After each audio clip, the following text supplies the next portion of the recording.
Bueno, estamos nuevamente en el aire, en Argentina, Despierta Latinoamérica, arroba Despierta Latinoamérica, como quieran llamarlo, en arroba Despierta Latinoamérica en Instagram. Bueno, creo que ya lo tengo, ahora sí, ¿no? Lo tenemos en el aire, a ver, lo quiero ver al ingeniero Miguel Ponce, querido. Estás más flaco, Miguel. Vale. Bueno, estoy intentando, tal vez la cámara me ayude un poco, tal vez el peinado ayude un poco, no sé, alguna distorsión, ojalá sea así, tal Ojalá. vez los calores, estoy con 38 grados en estos momentos en Madrid, así que imagínate, estamos Ahora, che, obviamente con aire acondicionado, pero con los incendios aquí a muy pocos kilómetros, ¿no? Así que la te- verdad está muy difícil. pero estaba Pero bien. pensaba recién, Sí. mientras te esperaba, yo veía el nombre del programa. Qué oportuno ponerle Despierta Latinoamérica, en momento que posiblemente sea la hora más triste de Latinoamérica de los últimos años. Sí, señor. El irresponsable del presidente de la nación nos hace pelear con los dos países más importantes de América Latina. Estamos peleados con Brasil, que además es socio número uno, y ahora nos acabamos de pelear con México, cuya presidenta tiene que salir a contestar de que no participa México de ninguna campaña anti-Argentina. Este irresponsable, después de ir a insultar en Brasil al pueblo brasilero, a la justicia brasilera, al presidente brasilero en Brasil, siguiendo los preceptos de Donald Trump para intentar armar una internacional de la ultraderecha latinoamericana. En estos momentos está en Perú con Keiko Fujimori, que está asumiendo, sale y dice de que Brasil financia el 25% de la campaña contra la Argentina y que el resto es financiado por México y por el Partido Demócrata de los Estados Unidos, que seguramente va a ser el que gane las elecciones en noviembre. Ah, No se puede ahora, entender yo, tanta yo, yo, irresponsabilidad. yo sí lo entiendo. Te explico por qué. ¿En serio? Sí. Decime. Con Eh, Brasil. no, no, no. A él, a Milei, lo entiendo. Ah, Ahora te doy la razón y vos vas a decirme, vos sabés que tenés razón, Rafa. Eh, a ver. el doctor Milei, Javier Milei, lo veíamos todos durante años como panelista de diferentes programas de televisión, donde se la pasó puteando a todo el mundo durante todo el tiempo, se levantaba a los gritos, puteando. En la campaña presidencial, eh, antes de presentarse a diputado, ¿te acordás? Insultaba a todo el que se le cruzaba. Él mantiene su forma de ser, la mantiene sin medir ningún tipo de consecuencias. ¿Es el tipo que veíamos en televisión o no? Es el mismo A tipo. ver. Desaforado, A ver. en un lugar, A ver. una locura total. Tuvimos, tuvimos un presidente norteamericano, Ronald Reagan, que fue actor. Claro. Cuando fue presidente, dejó de ser actor, Este dejó no. de hacer, y jamás hizo una irresponsabilidad. A mí, mira, te voy a decir algo, Rafa, a mí me afecta de manera personal. Yo trabajé con Raúl Alfonsín para empezar el diálogo Claro, Alfonsín-Sarney que permitió luego que el creciera Mercosur. el Mercosur. Sí, ¿Por qué hizo la democracia recién recuperada? ¿Por qué se planteó eso como uno de los objetivos centrales? Porque las dictaduras militares de Brasil y de Argentina habían creado una suerte de conflicto y enfrentamiento. Bastaba leer la revista Estrategia, donde el general sí, Guglielmelli, que era un teórico de ese tema, te hablaba de las fronteras móviles de los brasileros, colocando estratégicamente radios, emisoras de radio, alrededor de todas las provincias del norte argentino, para preparar el momento en que, con el enfrentamiento militar entre así. Brasil y Argentina, ellos se quedaran con el norte Lo de argentino. Brasil, Alfonsín se planteó de tal manera esto como un objetivo que, además de todo lo que conocemos históricamente, había una gran desconfianza con el tema de energía atómica. claro. Entonces llevó a la Comisión de Energía Atómica Brasil para poner a disposición y articular mecanismos de cooperación con los que en Brasil estaban estudiando esto. Pero no solo eso. ¿Y por qué tiene que ver con el presente? Porque se articularon políticas de complementación industrial que permitieron, ni bien se armó el Mercosur, que los grandes capitales internacionales, básicamente las multinacionales automotrices, resolvieran instalar terminales de ellos en Argentina y en Brasil, y después, como era una política de Estado, lo demostró Menem, se firma el Tratado Automotriz, por el cual Brasil produce los autos, los modelos chicos, Argentina los modelos grandes, hoy somos Y de líderes hecho, en exportación y de de, las grandes camionetas, y de y hecho, todo esto se... claro, ¿Eh? y de hecho, Sí, Miguel, los de México para acá abajo, por eso despierta Latinoamérica, los dos únicos países, los dos únicos países que producen automóviles de todas las marcas son Brasil y por Argentina. supuesto, Yo quiero volver por supuesto. al episodio tremendo que vi en Brasil por parte de Milei.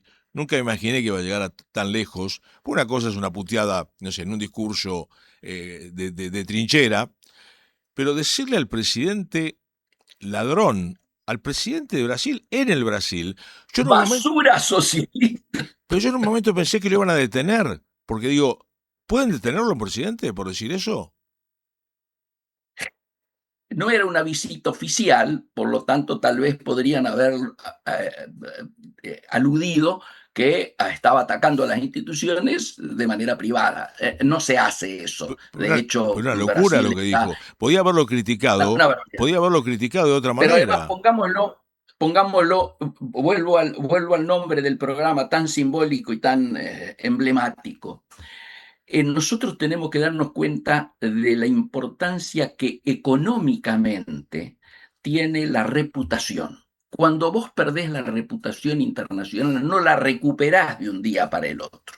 Y lo más importante es darnos cuenta de que esto lo paga el pueblo argentino, los trabajadores argentinos, las pymes argentinas, cuyo 80% de esas manufacturas de origen industrial tienen como destino Brasil. Y Pero no México. solo esa situación, sino que además nos mete en el conflicto internacional grande. Vos fijate lo que simbólicamente en este momento, mirá la hora, está ocurriendo en Washington. En Washington, con la excusa de un homenaje a un senador que acaba de morirse, que era muy probélico, muy pro-Trump, están juntos Netanyahu, Zelensky y Trump. ¿Por qué esto tiene importancia en este momento y cómo se articula con lo que nos está pasando a nosotros?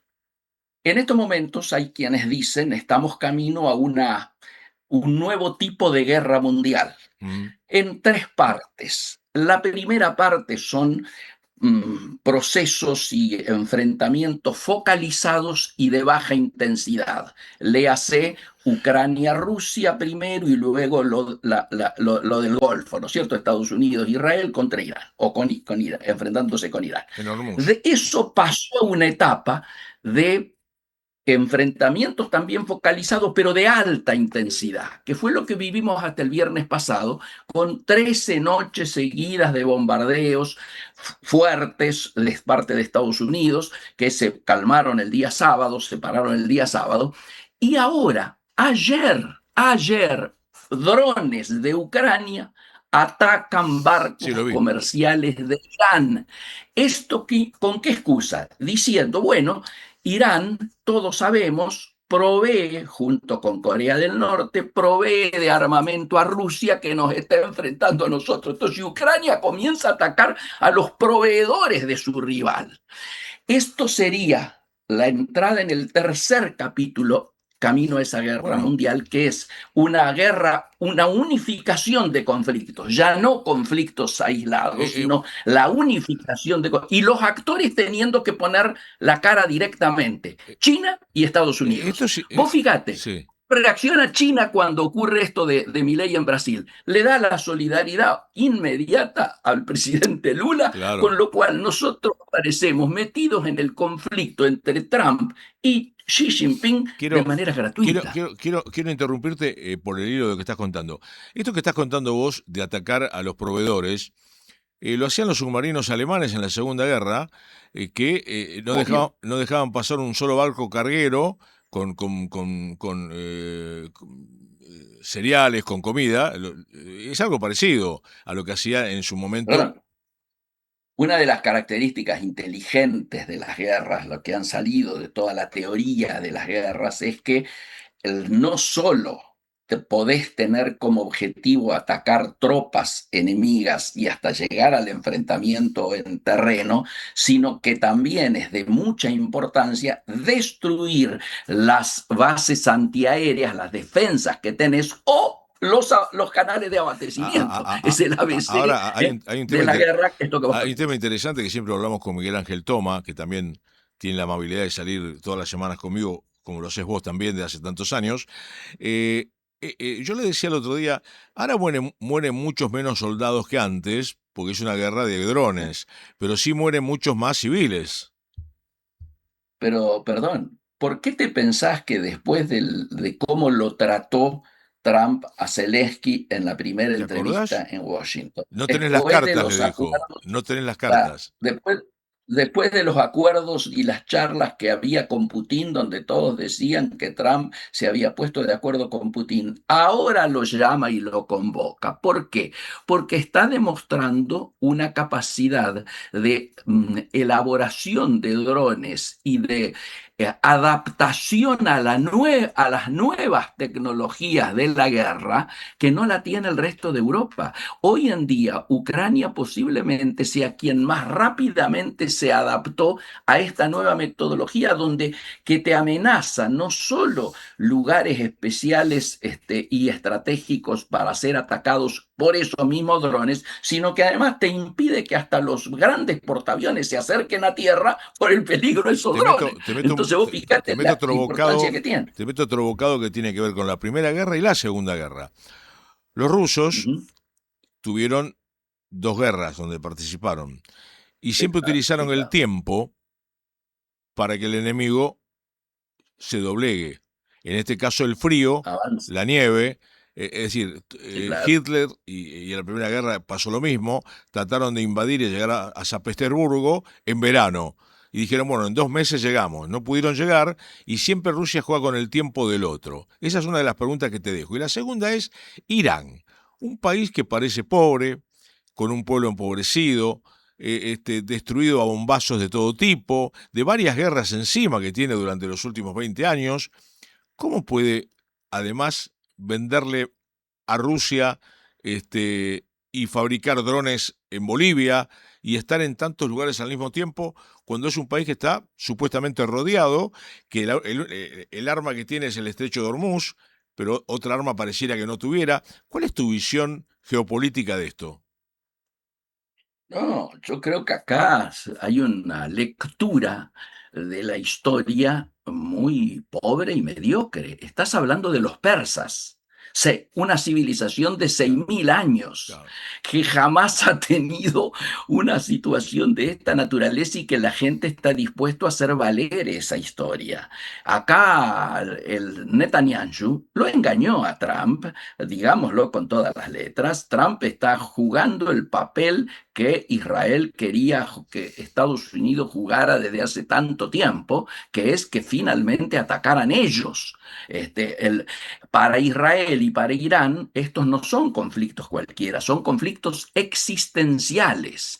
O sea, es hasta el final, es ganar o morir. No les queda alternativa. Por eso es tan importante la reunión que está por haber ahora entre Netanyahu y Trump, porque algunos dudan si lo va a volver a empaquetar o no. Porque a Trump, que se va acercando muy rápidamente al tiempo Claro, electoral, claro. le conviene cerrar urgente el conflicto, no seguir avanzando en una guerra que es cada vez más impopular dentro de los Estados Unidos. Le Ahora, quita votos a los potes. claro, es una cosa, el americano común no puede sentir el temor de Vietnam con esto. Por supuesto que sí, ese Ah, es un síndrome que siempre da vueltas y por eso han ocultado. Recién se supo ayer la cantidad, los más de 600 soldados norteamericanos que fueron alcanzados en las últimas semanas en las distintas bases en las que se encontraban distribuidos. Recién ahora se conoce el número para seguramente, ¿por qué? Porque el peor escenario, la peor escena que puede haber son las bolsas negras llegando de soldados norteamericanos a ser enterrados a Estados Unidos. Vos te imaginás el desprestigio que implica eso. Por eso es tan importante cuando hablamos de estas cosas, recordar la importancia que tiene la reputación internacional. Y lo vuelvo a traer en relación al caso que empezamos ahora, hablando el tema de Brasil y de México, Milei. ¿no? Los otros días escuché a un economista que decía que todas estas discusiones políticas no influyen en la exportación e importación de bienes con los países agredidos o que nos hayan agredido a nosotros. Que con México se va a seguir negociando, exportando, con Brasil también. ¿Vos creés que es así a partir de esto que fue muy fuerte lo del otro día? Estaba sacado, no fue una charla diciendo, bueno, el presidente Lula que se fije, no fue una crítica a Lula, fue un insulto. Mira, eh, se está poniendo en peligro posiblemente la mejor oportunidad que tiene Argentina y el Mercosur, que es este acuerdo Unión Europea-Mercosur. ¿Y por qué se pone en peligro con situaciones de esta naturaleza? Porque si yo soy un empresario europeo y estoy por hacer una inversión allí que sea mutuamente favorable para todas las partes y visualizo un divorcio de esta envergadura, porque no es un pequeño episodio donde hasta se retiran embajadores, se los convoca, bueno, este tipo, el presidente Lula responde diciendo quién es este, ¿viste? Este tipo de situaciones que uno no sabe hasta dónde van a escalar. Si yo soy empresario, me coloco en posición wait and see, esperar y mirar. ¿Cómo voy a ir a un acuerdo donde sus dos principales actores están diciéndose las cosas que se dicen? Entonces, por eso digo que es muy importante cuidar la reputación internacional. Y cuando se habla de campaña anti-Argentina, hay que mirar qué le hace más daño al país, si cuatro o cinco Ah, tweets en las redes después de un partido de ah, ah, fútbol ah, o hechos de esta Ahora, naturaleza. yo pregunto algo, ¿no?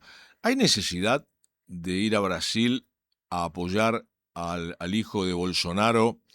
Eh, Porque yo me pregunto esto, la Argentina en la macroeconomía, este año es récord de exportaciones, eh, vos sabés que fuera de que en el mercado interno aún la cosa no se está viendo como pretendemos, sí estamos viendo que se duplicaron o triplicaron algunas exportaciones, hay inversiones. ¿Para qué ir a defender o ponerse en contra, no a Lula, al pueblo brasilero? Porque acá estamos hablando, Suscribo, sí, pero dale. además te quiero contar algo.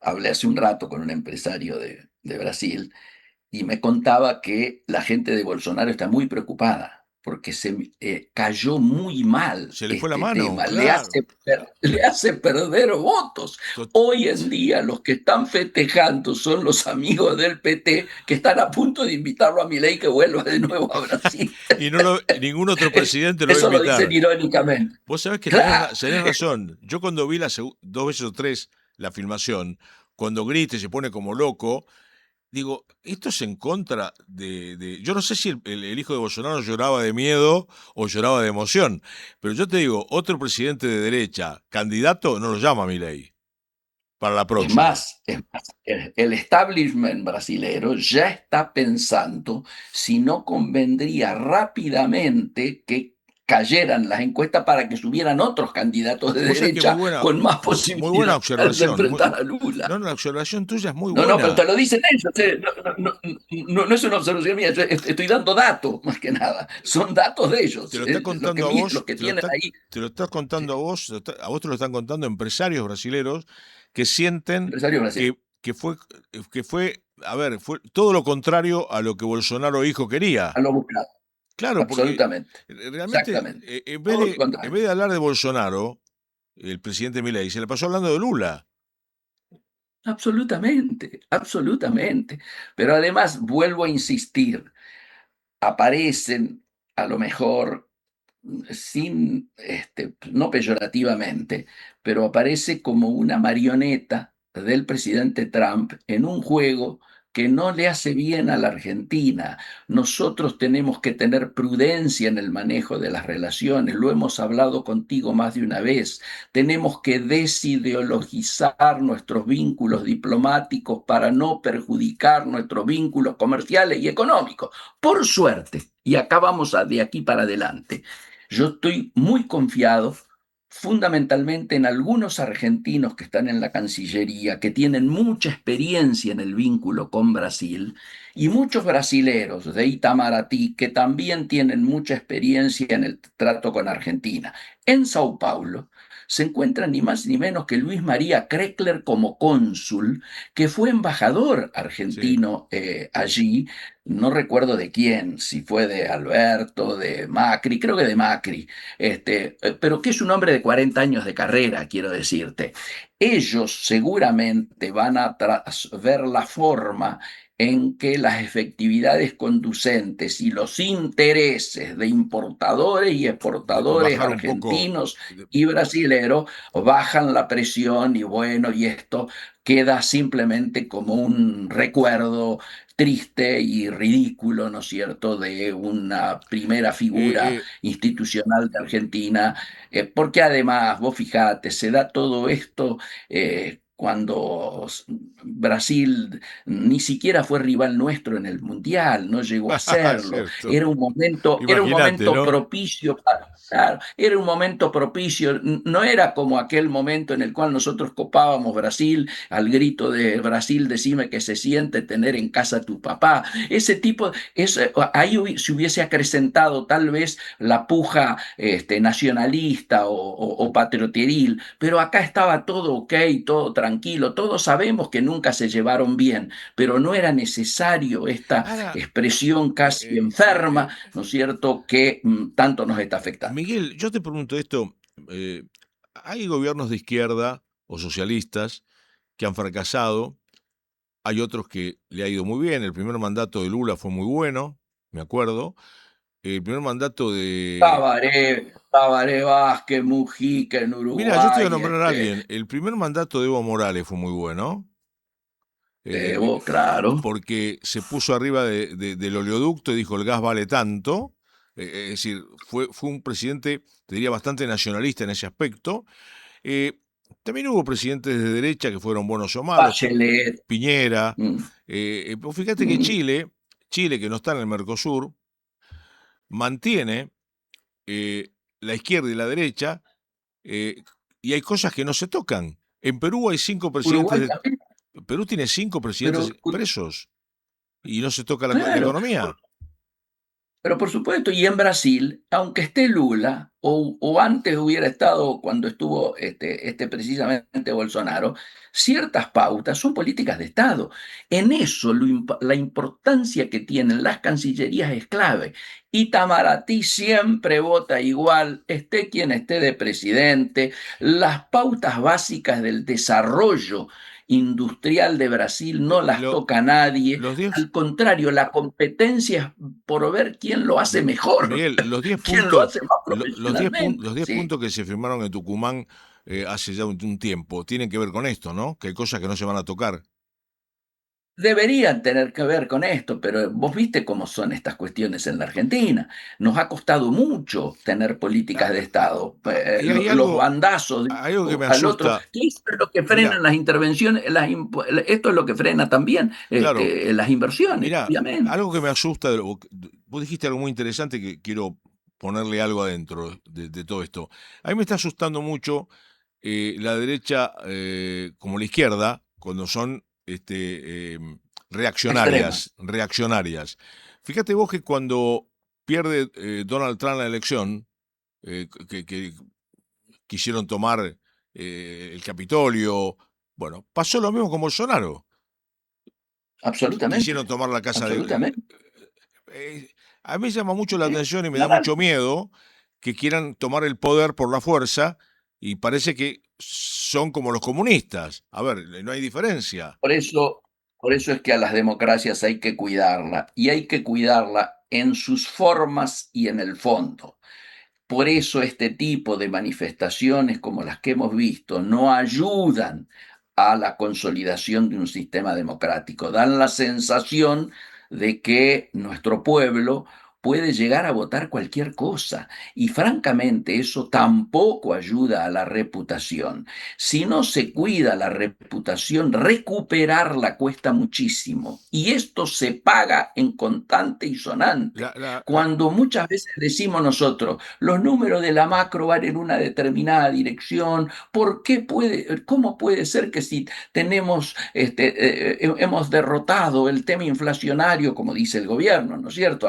Y no analicemos las formas si tenemos los dólares más o menos aquietados, ¿por qué no logramos que el riesgo país baje más? ¿Por qué no logramos que baje a 200, 300 para poder volver a los mercados de financiamiento internacional? Y no logramos precisamente por esto, porque tenemos una reputación que hace de que claro, cuando viene ayer. 8 default tenemos, Miguel. 8 default, exacto. Y esto queda, por eso digo, queda esto en la memoria. Nuestro prontuario es muy malo. De la gente. Absolutamente, absolutamente. Entonces tenemos que ser muy cuidadosos, ir reconstruyendo de a poco esa reputación que no deberíamos haber perdido Miguel, nunca y darnos cuenta, insisto, que el trabajo de los argentinos, el valor agregado de los argentinos tiene que ser cuidado y defendido. La última, Miguel. Bueno, espero cuando vuelvas de España vengas al piso. No te voy a cargar con River porque a nosotros nos pasó lo mismo. Pero bueno, la pregunta es esta. Terminó el Mundial y terminó el fútbol. Terminó el Mundial y terminó el fútbol. Claro, mejor, mirá. Te hago una pregunta que tiene que ver con España. En un minuto y medio, decime cómo ves a España económicamente, porque es un gobierno de izquierda. ¿Cómo lo estás viendo? Hoy justo acaba de ser el informe anual de Pedro Sánchez. Y claro, está bien, él obviamente cuenta todo lo bueno, pero objetivamente, el país que más crece en toda Europa es España. El país que más logra achicar el desempleo es España. Y esto sorprende a todo el mundo. Y en ese marco tiene que estar enfrentando hoy los incendios más grandes de su historia. Pero también Francia. Francia también está teniendo los incendios. Acá en España hay 110.000 evacuados. En Francia hay 250.000 evacuados hasta ahora. Y tenés incendios en Escandinavia y en Portugal ahora. Muy grandes en Portugal. Escúchame. O sea, Italia también. O sea, es una situación vinculada al cambio climático, a la sequía. Pensad, yo hace 2 meses y medio más o menos que estoy acá, ¿sí? No llovió nunca. No llovió nunca. Qué bárbaro. No escúchame, ¿y cuándo vas a ir? Una barbaridad. ¿Cuándo vas a ir a Pampa ahí donde vas vos? Mar de las Pampas, segura. Ahora están mis hijos. No, yo estoy volviendo dentro de muy poquito. Bueno, nos vemos, ¿eh? Ya que sí, te visito en el piso. Miguel, te mando un beso grande como siempre, un placer. Una alegría estar con ustedes. Chau. Chau.